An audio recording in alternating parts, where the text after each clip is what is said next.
Hey everyone, welcome to the ranking. Here's my ranking of Ang Lee's movies. Yes, on occasion I pick a film director and I rank all his movies from my least favorite to my favorite, and now I thought I'd do Ang Lee. I just watched all his movies. Yes, I thought I saw all Ang Lee's movies, but I missed a few, so I watched all his movies. I did a marathon of them, and so yeah, I'm ready to do my ranking of all of Ang Lee's movies. He's got 11 movies, so I gotta run through them really quick. So yeah, here's my ranking of Ang Lee's movies from my least favorite to my favorite. Alright, coming in at number 11 is Taking Woodstock. Yes. This is the only Ang Lee movie I can actually genuinely say I fucking hate. I do not like this movie. This is almost kind of like an unfunny and more awkward version of Dazed and Confused. Yes, I don't care, Emil Hirsch is in it. Yeah, he's okay, but I don't like this movie. I don't like the comedy. I don't like the characters. I don't like the premise. Well, the premise could have worked because it's out Woodstock. You got a lot of good, funny stoner jokes, but this movie was so unfunny, so awkward, and just painful to watch. This is the worst Ang Lee movie. I don't know why he made this movie. Every time I watch this movie, it doesn't even feel like an Ang Lee movie. So, all I gotta say is, why, Ang Lee? Why? Coming number 10 is Hulk. Yes, he did a Hulk movie. This Hulk movie. The one with Eric Bana. The one no one likes. I don't particularly like it, but I don't hate it. It's not a piece of shit, but it's not a good movie at all. Like, the effects, when you watch it now, the effects look pretty dated and kind of awful. Eric Bana is trying in the movie, and Jennifer Connelly is sort of trying in the movie, but it makes no sense at times. The story just drags on. The pacing is unbearable. The action scenes are okay, but God, it's a painful movie to sit through. Like, The Incredible Hulk with Edward Norton is a much better movie. This one is very slow. It makes little to no sense at times. Eric Bana is trying, but that is not enough. This is not a Hulk movie. The Edward Norton movie is a Hulk movie. This one was kind of a snooze fest. Coming number 9 is Ride with the Devil. Yes, this is actually a pretty compelling movie, and a pretty well-acted movie, actually. Tobey Maguire's in this movie with Skeet Ulrich? Yeah, them two are in this movie. It's actually very well-acted and pretty compelling at times, but the movie lacks a lot of depth at times, and there's just elements to the movie that just don't work. I was invested, like, in the first 2 acts of this movie, but then in the third act, it kind of lost me, and I wish that had more depth and a lot more stakes to it. I could tell these actors were really trying in the movie, but I just wanted more from it. I felt like this movie was holding back. I wanted more from this movie. It had a cool idea, a cool story, and I felt Ang Lee was really trying with this movie, but it just was okay to me. Like, I was expecting something really grand and really compelling and just really watchable. Like, that's the main thing. I wanted this movie to be watchable, but I've seen this movie once and I don't really need to see it again. Could I recommend it? Sure, but it's nothing you have to run out and see right away. So, yeah, it's okay.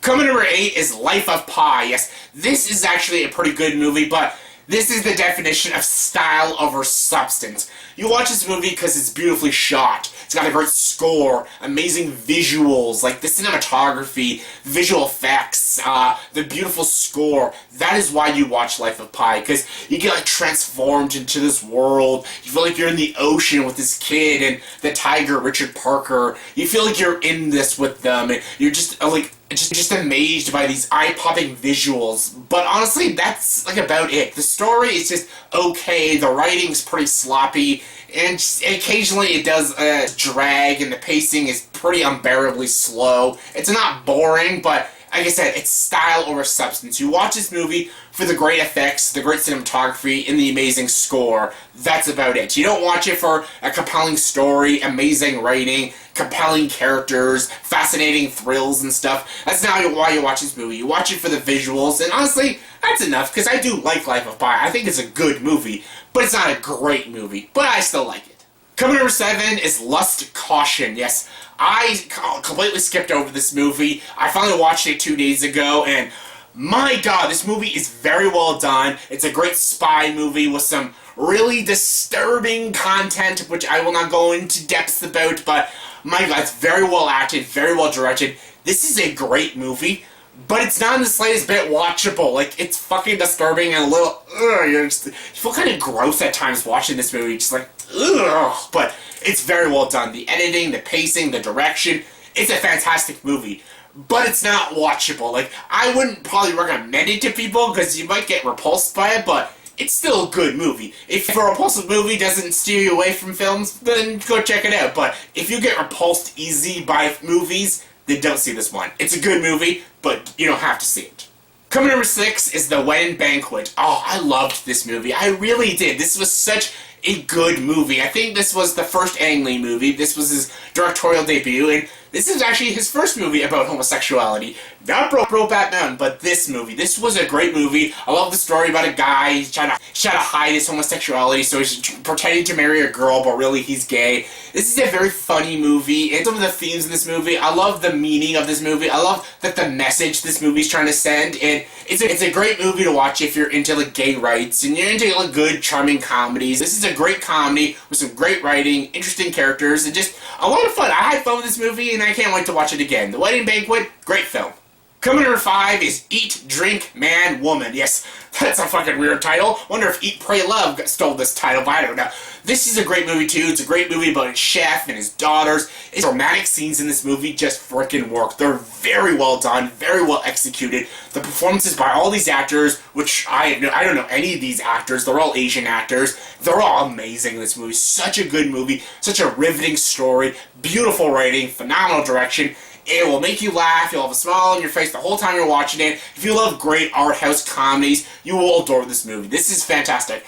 I didn't want to put this movie over The Wedding Banquet, but I actually think this movie is a better film. Even though The Wedding Banquet got me right here, I'm just more invested with these characters. So yeah, both good movies, but this movie, Eat, Drink, Man, Woman, is a better movie. I love this movie. It's a great Ang Lee movie, and it's very underrated, so yeah, check it out. Coming number 4 is The Ice Storm. Oh, I remember when I first watched this movie, I think I was 13 years old, and this movie really weirded me out. I watched it on TV, and I'm like, what the fuck? What did I just watch? I wasn't really into it, but when I got older and I watched this movie more and more, I really liked it. This is a great movie. It's a great coming-of-age story. It's a great movie about commitment and staying married to someone and stuff. There's a lot of great dark comedy. This movie's just filled with dark comedy, but it's a dramatic movie with some romance in it. It's very weird. I can't stress that enough. This is a very weird movie, but it's so well done. It's a very fascinating story with some great writing. Ang Lee's direction's fantastic. The performances in this movie are all fantastic. Kevin Kline is amazing in this movie. So is Sigourney Weaver, Christina Ricci. Yeah, Christina Ricci in this movie, she's really good, but her character's a little weird, because she's kind of like a nymphomaniac, and she's like 13 years old, so it's fucking weird. But Tony Maguire's great in this movie, Elijah Wood's also great in this movie. There's some very weird things in this movie, I can't stress that enough. There's some scenes in this movie that will weird you out and maybe creep you out a little bit, but it's a great movie. It's got a lot of depth, it's got a lot of meaning, there's a lot of emotionality in this movie, and the weirdness in this movie are in there for a reason. This movie isn't weird just to be weird. Everything in this movie is for a reason. It's very well done, very well executed, very well crafted, and I love this movie. The Ice Storm, great movie. If you haven't seen it yet, check it out, it's great. Coming number 3 is Sense and Sensibility. I mentioned this movie in my top 10 Alan Rickman performances and my top 10 period piece movies. I love this movie. Sense and Sensibility is a great movie based off a great Jane Austen novel, which I have not read yet. I will read it eventually. Trust me, I'll read it eventually.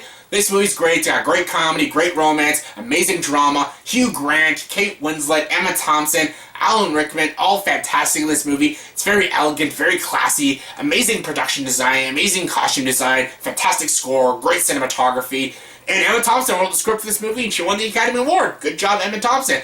Beautiful script, beautiful dialogue, very well written, compelling characters, all three-dimensional, all riveting, all pretty relatable. There's some unlikability in the movie, but it's all in all likable, charming, elegant, and it'll make you laugh, it'll make you cry, it'll make you go like this sometimes, it'll make you go like this sometimes. It throws all the emotions at you, and I just love this movie. Sense and Sensibility, not a chick flick, I cannot stress that enough. This is not a chick flick, it's a great period piece movie with some drama and comedy and romance in it. Not just for the women, for the guys too. Everyone can enjoy this movie. It's awesome. Coming number 2 is Crouching Tiger, Hidden Dragon. Oh, this movie's amazing. One of the best foreign movies of all time. One of the greatest kung fu movies of all time. I love this movie. I can't pronounce all the actors' names, but Chow Yun-fat's in this movie. He's awesome in this movie. The stunts, the choreography, everything about this movie is fantastic. The eye-popping visuals, the cinematography, everything about this movie is fantastic. The action is probably some of the greatest action you will watch in a kung fu movie. This movie is just brilliant. Just brilliant. The costumes look great. The period that this movie's set in is fantastic. The era it's set in is fantastic. Everything about this movie is great. The scope and size of this movie is fantastic. If you love Kung Fu movies, then you've seen this movie already and you know this movie's fantastic. It's Crouching Tiger, Hidden Dragon. It's awesome. And my number one favorite Ang Lee movie is Brokeback Mountain. Yes, Brokeback Mountain is so good. I love this movie. And if you don't like this movie because it's about gay people, then shame on you. Just shame on you. If you don't like this movie because you're just not into it, that's fine. But don't judge it because it's about gay people. This is an amazing love story. I think this movie is fantastic. Heath Ledger is amazing. Jake Gyllenhaal is amazing. The both of them are so good. They both were nominated for Academy Awards. I swear. Heath Ledger should have gotten an Academy Award. Jake Gyllenhaal too, but Heath Ledger was amazing in this movie. Just so good. Michelle Williams is in it, Anne Hathaway's in it, and great actors in this movie. Ang Lee directed this movie so well. It was so emotional, so compelling. Just production looks great. All the scenes in the mountain are just amazingly shot. Great score, great themes. It just shows the realism of a homosexual couple in this country, in this time zone, in this state, and it's very bad, it's very dark, and it's just sad. Like, the stuff these two characters go through is just heart-wrenching, The ending of this movie just damn near broke me down. It is so freaking sad. I love this movie. It's so well directed, beautifully acted. These two lead performances are both amazing. Heath and Jake were great. The chemistry was just spot on. I love Brokeback Mountain. It's amazing. Great love story, great dramatic movie, and it's my favorite Ang Lee movie. Love it. So yeah, that's my ranking of Ang Lee's movies from my least favorite to my favorite. So yeah, in the comment section below, please tell me, did you agree with this list? If not, give me your rankings of Ang Lee's movies from your least favorite to your favorite. Comment below and let me know. And so much for liking this video, please like and subscribe to this channel and join the dark side.